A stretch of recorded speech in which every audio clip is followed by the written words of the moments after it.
Paulo Roque, boa tarde. Boa tarde, Bárbara. Muito boa tarde, ouvintes da nossa querida Nova Brasil FM. Paulo, eu tenho visto assim, vários influenciadores, vários atletas olímpicos, onde eu vou, qualquer evento, às vezes aparecem esses mega eventos, essa questão de jogos online. E é assustador, eu tenho visto gráficos também, acompanhado estudos, como fica uma dependência desses jogos e é uma coisa que não está regulamentada. Como é que fica essa questão desses jogos online dentro do âmbito do direito do consumidor? Veja, primeiramente nós estamos aqui já no Brasil diante de um grave problema social. Porque quem mais aposta, 80% dos apostadores, são da classe C, D e E. Então, 80%? uma pesquisa divulgada mostra que 80% dos apostadores estão nas classes mais baixas, C, D e E.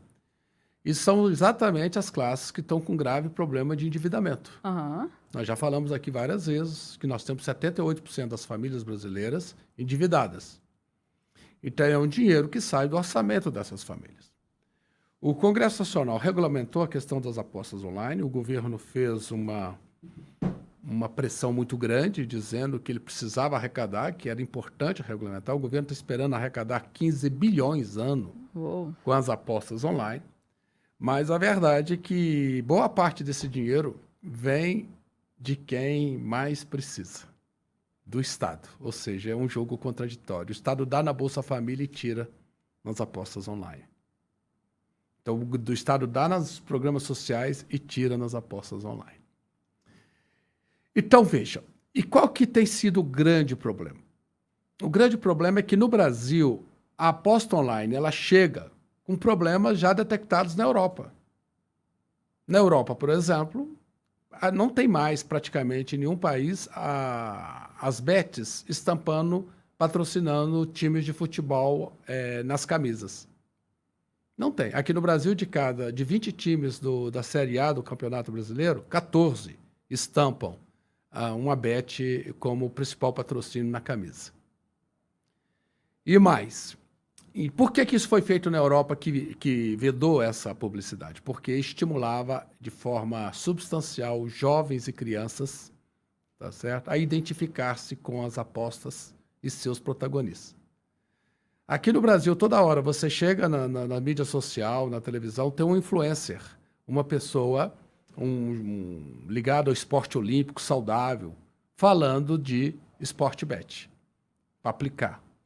Então, esse conjunto de fatores está levando a uma escalada da aposta online no Brasil que já está virando um problema social, embora a própria lei ela tenha tomado alguns cuidados, mas essa semana venceu o prazo para as empresas se cadastrarem, empresas que quiserem fazer apostas no Brasil. Aham. 113 fizeram o cadastro. Cada uma pagou a outorga ao governo de 30 milhões de reais. Uou. Multiplica 113 por 30 milhões de reais, nós chegamos aí a um valor acima de 3 bi. Não é isso? Então, e o governo espera arrecadar 15 bilhões. E essa outorga vale por 5 anos. E cada bet pode explorar 3 marcas.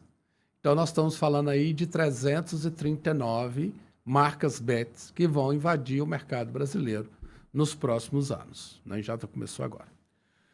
Veja o seguinte, onde é que eu acho que o governo errou nessa questão das bets em relação ao consumidor? A lei manda aplicar o Código de Defesa do Consumidor, é uma relação tutelada pelo Código de Defesa do Consumidor, não resta dúvida. Uhum. Mas onde é que está? Que a questão do público infanto-juvenil. Você não tem filtros hoje com relação a evitar que essas apostas sejam feitas por crianças e por adolescentes. Onde tá aqueles filtros? Tem filtro que não existe, né? Ah, você tem mais de 18 anos? Sim, assim, é só colocar lá sim ou não, é muito fácil fazer isso. Exatamente. E a lei, né, que precisa ser regulamentada ainda pelo Ministério da Fazenda, a lei diz o seguinte, olha, eu separei aqui exatamente para nós lermos aqui. No seu artigo 23, né, no seu artigo 16, diz parágrafo 1º, diz, é vedado realizar qualquer tipo de publicidade ou propaganda em meios de comunicação física ou virtuais sem aviso da classificação indicativa. Então, você tem ali a indicação indicativa da faixa etária, mas não é só isso. A regulamentação de que trata esse artigo que ainda não saiu, diz que tem que dispor sobre a destinação da publicidade e da propaganda das apostas ao público adulto, de modo a não ter crianças e adolescentes como público-alvo. Então está dizendo que ainda vai ser regulamentado, mas as bets já estão aí sem respeitar isso. Porque a regulamentação do Ministério da Fazenda só vem no ano que vem, tá certo? E tem o artigo 23, se eu não estou equivocado, é o artigo 23 mesmo, que diz: o agente operador das apostas deverá adotar procedimentos de identificação que permitam verificar a validade da identidade dos apostadores, sim, exigida a utilização da tecnologia de identificação e reconhecimento facial. Então, exatamente para evitar que menores e adolescentes apostem. Então, nesse contexto, isso não está na lei, mas ainda não foi regulamentado. Então, resultado, as bets estão fazendo publicidades, utilizando influencers, inclusive, que atingem o público infantil, o público adolescente. Então, nós estamos falando de um público extremamente vulnerável e criando o hábito de consumo para essas pessoas. E isso mostra um pouco do problema, porque no Brasil os relatos já mostram, já tem a questão de tratamento psiquiátrico envolvendo, sim, não, gente, o jogo desenfreado, etc. Não, e a gente tem visto, né, assim, acompanhado, várias pessoas têm perdido a vida, porque apostam tudo, assim, é muito viciante. Como é muito fácil hoje, diferente de outras formas de aposta, que você tem uma complexidade maior, essa como está regulamentada, entra a qualquer hora e vai colocando dinheiro, e vai apostando e vai jogando dinheiro ali dentro, a gente vê casos, assim, das pessoas perdendo tudo e depois você perdendo a vida. E o pior, né, assim, a gente tinha um perfil do que era um apostador. Hoje, nesses jogos online, assim, a gente já achava que era um homem de uma faixa etária mais velha. Não, hoje são mulheres, são homens, são crianças, adolescentes. Não tem um perfil para quem aposta e acaba se perdendo nesses jogos. E veja, o artigo 17 da lei fala o seguinte, olha, e é o que mais acontece hoje, a aposta como algo atraente. Está dizendo, olha, é vedado apresentar a aposta como algo socialmente atraente ou contém informações de personalidades conhecidas ou de celebridades que sugerem que o jogo contribui para o êxito pessoal ou social. Bom, agora, quem controla a publicidade nas mídias sociais? Então, teria que as plataformas vedar esse tipo de publicidade. Então, mas até que venha a regulamentação, nós estamos aí numa espécie de buraco negro que vale tudo. Sim, é um limbo. Que vale tudo. Então, nisso aqui você tem atraído esse público adolescente, o público infanto-juvenil, para essa prática dos jogos online no Brasil, associado a algo que é extremamente atrativo, que é o futebol, sobretudo, onde as bets estão no futebol. Agora, mas Paulo Roque, você acha que deveria proibir? Por exemplo, proibir os bets tem um grave problema, porque com a internet, com a aposta online, você não aposta aqui, mas aposta na Índia. Aposta, por exemplo, o caso do Paquetá, é uma bet da Inglaterra, do Reino Unido, que tinham apostas aqui do jogador Paquetá, que está respondendo o processo, e apostadores da ilha de Paquetá, onde nasceu o Paquetá da seleção brasileira, apostaram num resultado relativo ao time que ele estava jogando na Inglaterra. Então, daí estão fazendo a vinculação, como que esses apostadores do Brasil conseguiram acertar essas apostas de jogador aqui no Reino Unido. Então, porque é extraterritorial, a internet não tem territorialidade definida, ela é global, literalmente, ela não tem fronteira. Então, nesse sentido, eu vejo, se não regulamentasse aqui, nós teríamos o problema da invasão das bets estrangeiras. Então, melhor que seja feito. Mas aqui não basta o que está na lei, que ainda não foi regulamentado, ajuda, conforme nós vimos aqui, a questão do reconhecimento facial, para evitar que o público infanto-juvenil jogue.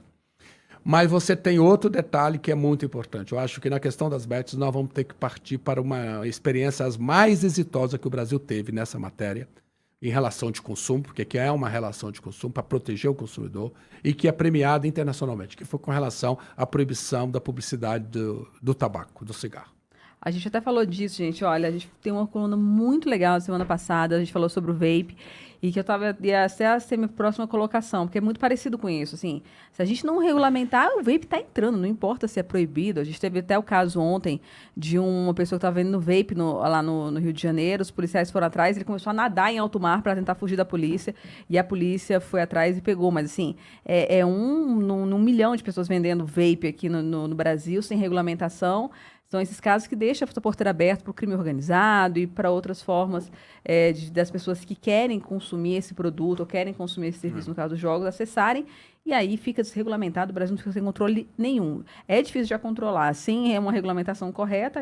Eu vejo que, nesse caso, o que nós vamos ter que fazer? Nós vamos ter que, literalmente, partir por uma regulamentação, uma restrição, como a Europa está começando a fazer, muito parecido com a proibição do tabaco no Brasil, onde o Brasil, através dessa proibição da publicidade, uma restrição muito severa da publicidade do tabaco, mostrando os danos o Brasil tabaco, conseguiu ser um dos países que mais reduziu o consumo de tabaco no mundo. Por isso foi, inclusive, premiado pela Organização Mundial de Saúde.